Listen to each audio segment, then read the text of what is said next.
Serat rekan kena tembak, kakak adik Panglima OPM lari ke sungai disergap Koops Habema di Sinak. Selain bikin ulah di Kabupaten Intan Jaya, OPM juga ternyata melakukan hal sama di Kabupaten Puncak, Papua Tengah.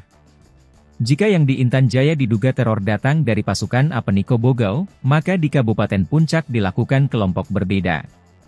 OPM yang bikin ulah kali ini adalah pasukan di bawah komando Panglima OPM yang merupakan kakak adik, yakni Demol dan Kalnak Murid. Mengutip rilis resmi Koops Habema, mereka bikin onar di distrik Sinak dengan menekan serta meneror masyarakat setempat. Pangkop Wilhan 3 Letjen TNI Richard T. Hatambu Bolon, mengatakan beruntung ada warga yang bisa melapor. Dan, untungnya lagi, secara kebetulan Koops Habema tengah patroli tidak jauh dari lokasi OPM bikin ulah. Pasukan Koops TNI Habema kala itu sedang berada cukup dekat dengan lokasi Pasar Sinak. Mereka sedang mengamankan pembangunan pos gabungan Satuan Faskon Mabes TNI. Menurut Richard, salah satu anggota OPM bersenjata diketahui bernama Dombol Murib, yang merupakan adik dari Kalnak Murid. Dialah yang memaksa dan meminta makanan serta uang masyarakat. Kabarnya, jika tidak dituruti, maka masyarakat akan dianiaya.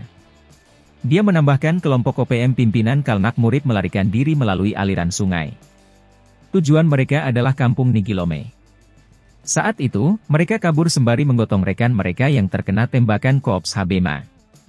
Pasukan Koops TNI Habema berhasil menindak kelompok OPM pimpinan Kalnak Murid di distrik Sinak sebagai upaya menciptakan keamanan wilayah guna percepatan pembangunan Papua, kata Richard.